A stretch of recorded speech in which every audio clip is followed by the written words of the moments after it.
Good day, CS50 community. My name is Yong-Sing. Today, I want to present my CS50R final project, which is the solaR package. So basically, this package is used to analyze energy production from a data set. Let's go have a look on the data set. So this data set is extracted from Kage. It's an open source data set.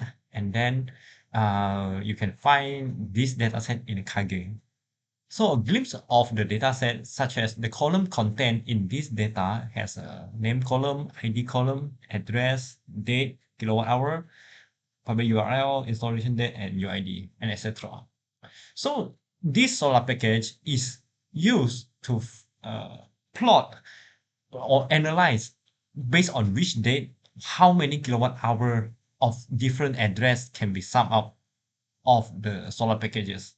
So these packages has four main core functions, which is the filter date, fill in the empty kilowatt hour, scale up the kilowatt hour, and energy visualization. So as you can see that this data set consists a lot of messy data and unused information. So the filter date will prompt a user input on which date that particular you want to analyze, and then followed by the fill kilowatt hour and the scale up. So you will come out with a table like this as a clean on the day table.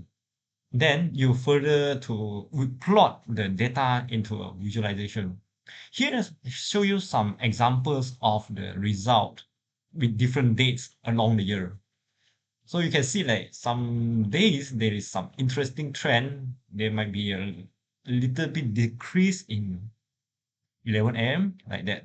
So now we'll move on to the code. So this is the main file that going to run all the function that being input as a library solaR. So we source the code. Okay, let's say we go for 2015 May, let's say 4th of May. Okay, so in this filter date, when the data has no the prompt input date has not is not in the data set, so it will stop user from input, so it will show the no production data. Okay, let's try another one. Let's say 2016 June of 24th. Yep, so yeah, the code read the filter data, fill up, scale, print the data set, and then also the plot the data set with this. So these packages basically summarize and clean up the data for the solaR data set. So this was my project CS50R. Thank you.